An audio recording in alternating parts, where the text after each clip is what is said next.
Olá, tudo bem? Eu sou Clarissa De Franco, esse canal é o Orbe dos Sonhos e hoje nós vamos fazer uma tentativa de conciliação teórica entre dois pressupostos bem distintos, né?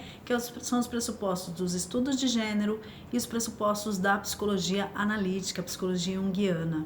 É uma tentativa árdua que eu vou fazer aqui, né? Uma tarefa árdua, mas eu conto com a sua colaboração para ir acompanhando aqui meu raciocínio.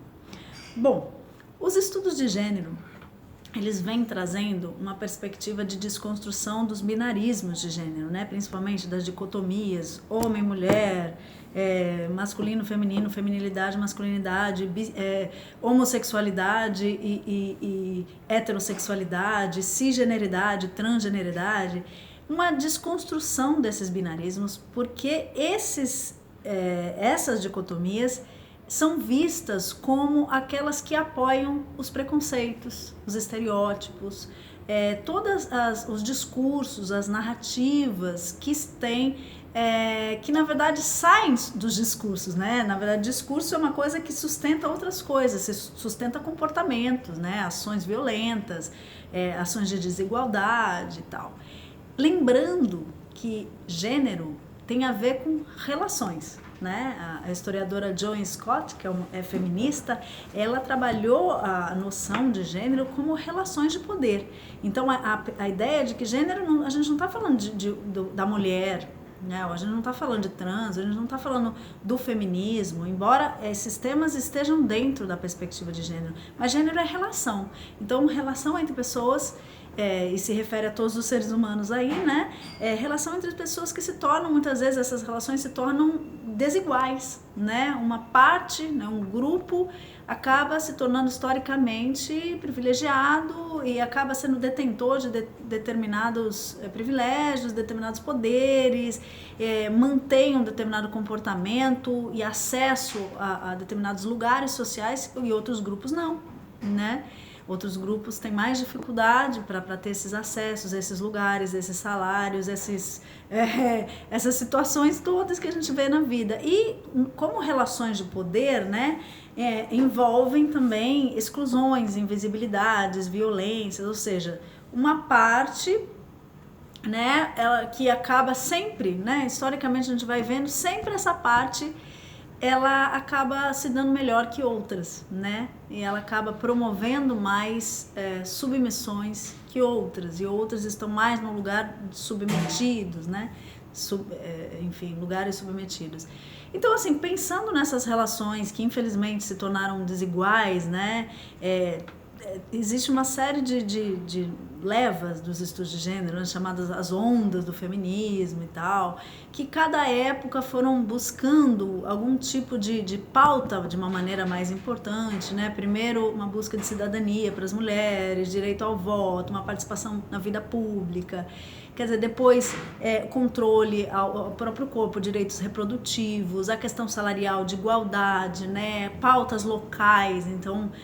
perceber as diferenças entre mulheres negras, entre mulheres camponesas, né, mulheres que trabalham no campo, enfim, mulheres periféricas que vivem em regiões que são distantes, né, socialmente, que não têm uma condição, né, de ter acessos como mulheres ricas, por exemplo. Então são diferentes, né, pautas de diferentes setores. Aí eu estou falando especificamente do feminismo, mas não só, né? Pensando também em outras pautas de outras minorias aí, por exemplo, LGBTs, né? Tudo voltando nessa perspectiva que eu falei de, olha, o Foucault apontou muito isso, né? Como existem discursos que normatizam, né, o que são as relações de gênero e também a questão da sexualidade, né? Então, como, por exemplo, a homossexualidade é associada a uma patologia, né, ao estranho, ao bizarro, ao anormal, né, ao patológico mesmo, né, o como a gente exerce um controle pela sexualidade desde as crianças, que é considerada uma sexualidade aí ambígua, que tem uma semente, um potencial que pode ser uma coisa ou outra, então a gente tem que controlar, né, o quanto o corpo das mulheres foi objetificado, enfim, são narrativas, né, que a gente foi construindo. E aí a gente tem grandes feministas como a Donna Haraway, que é uma linda, que trabalha com uma perspectiva do feminismo dentro da ciência, né? Uma reconstrução a perspectiva, desculpa, de gênero dentro da ciência. Então, o fazer científico, os métodos, todo o olhar científico, como tem sido também um olhar masculino. Além disso, a Haraway, ela tem uma metáfora que eu acho muito importante para a gente pensar gênero, que é a metáfora do ciborgue. Ela traz essa perspectiva dos hibridismos, sabe? Homem, máquina, homem, ser humano, máquina, ser humano, animais, né, outros animais, essa perspectiva de que mistura essas noções que a gente tem prévias de natureza e cultura, né, que elas estão muito mais mescladas nas nossas vivências, né, do que a gente pode imaginar. Eu acho importante citar aqui a Haraway, porque a gente tem um debate atual, né, sobre essa questão de ideologia de gênero, né, que é chamada, os estudos de gênero são chamados de ideologia por setores mais conservadores cristãos, né, e aí eu estou falando de setores específicos cristãos, eu não estou falando, claro, de todos os adeptos e as adeptas e os adeptos cristãos, não é isso, né, eu estou falando de setores conservadores, de discursos específicos, né, em alguns grupos cristãos, que trazem essa perspectiva de que, assim, o corpo vem de Deus, Deus nos deu o corpo, então qualquer transformação, né, nesse biológico, como por exemplo a perspectiva trans, seria uma transgressão a Deus, seria uma ideia de pecado, seria uma ideia de deformidade daquilo que vem de Deus, né? Então a mão do ser humano, ela seria a mão que deforma, né, o que vem da divindade, né?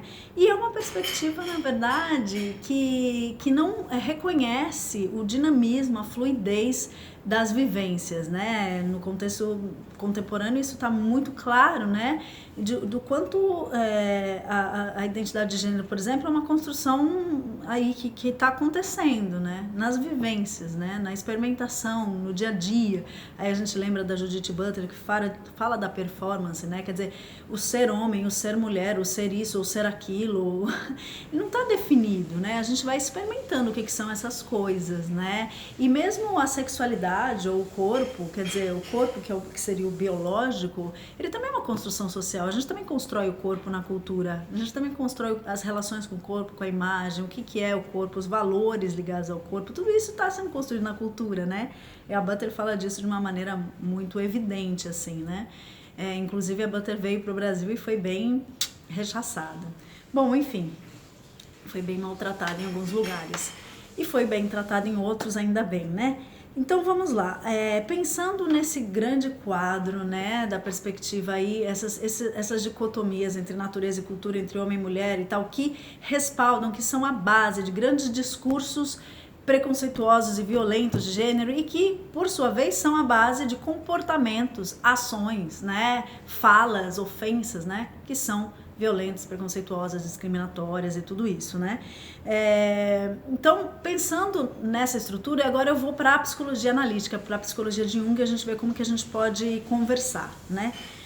Jung, inicialmente, nos primeiros livros, ele propõe, ele é um ser humano, um homem, né, do começo do século XX, fins do XIX, começo do XX e tal, e que é fruto da sua época, claro. Então ele tinha concepções de gênero né, dessa perspectiva também binárias, né? E ele associava, e a sua teoria foi um reflexo disso. E ele associou no começo a gente pode ver muito claro isso, que ele associou a ânimos, os conceitos de ânimos e ânima, a um conceito meio, né, a feminilidade, a masculinidade. Ele tinha esses conceitos que estão ligados, por exemplo, o masculino seria ligado à racionalidade, à objetividade, né, a essa questão mais lógica, essa questão do pensamento, e a feminilidade seria relacionada à subjetividade, a questões das emoções, da intuição, né, esse mundo mais interno, né, e tal. Isso claramente, né, obviamente, faz um reforço aos binarismos de gênero, né? Tem uma pesquisadora argentina aqui, que é a Diana Mafia, que ela coloca 2 colunas e ela fala assim, sem eu falar nada, qual que é a feminina, qual que definiria o feminino, qual definiria o masculino? E bem isso, né? Subjetividade, emoções, intuição, cuidado, coisas assim, docilidade, aí põe de um lado, né? Aí põe do outro, racionalidade, pensamento, objetividade. E aí fala, bom, qual que define o masculino e qual que define o feminino? A gente já vai automático definindo um e outro, né? Isso é fruto do imaginário coletivo, né? Que Jung também trouxe. A questão é que num olhar mais atento sobre a sua teoria, principalmente os últimos livros, por exemplo, o livro Vermelho, a gente tem também a questão do Mysterium Coniunctionis, que traz essa questão da alquimia, os princípios da alquimia, né? Ele traz algumas concepções muito subversivas sobre o masculino e o feminino. Ele traz justamente, por exemplo, ânimos e ânimas como polaridades complementares que teriam como finalidade a integração, né, e fusão para se transformar em algo com uma cara andrógena, que seria o coniunctio, né, o casamento sagrado, a união alquímica, e essa bagunça que faz uma síntese simbólica, né, uma síntese simbólica, psicológica, de energias que são ali, que são complementares, né? E aí o Jung está falando que essa é a finalidade dessas energias, a finalidade que a psique funciona assim. E que o masculino e o feminino funcionam assim dentro da psique. Ou seja, o Jung, na verdade, está propondo, a partir dos seus escritos últimos, uma psique andrógena. E aí eu lembro bem, né, a gente fica pensando na metáfora do ciborgue, que eu falei da Donna Haraway, né, como essa metáfora pode se aproximar da perspectiva do Jung, né, como essa metáfora pode se aproximar, porque essa imagem do coniunctio, que é o casamento sagrado, ela traz uma figura andrógena mesmo, com órgãos sexuais dos dois, né, femininos, masculinos, uma mistura assim, meio humana, meio animal, que é muito presente nas imagens alquímicas.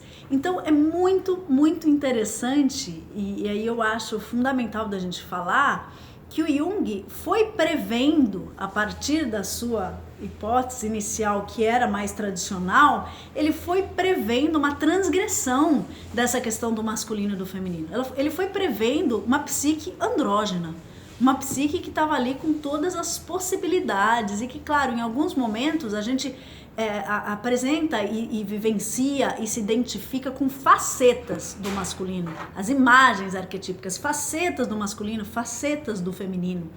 Essas facetas que a gente pode reconhecer, por exemplo, aí a psicologia arquetípica do Hillman ajuda muito a gente, onde que está estagnado o seu processo ali, a sua energia psíquica está estagnada numa imagem que precisa ser amplificada, que precisa ser bagunçada, que precisa ser visitada para que faça uma recriação daquele processo da alma na sua fluidez.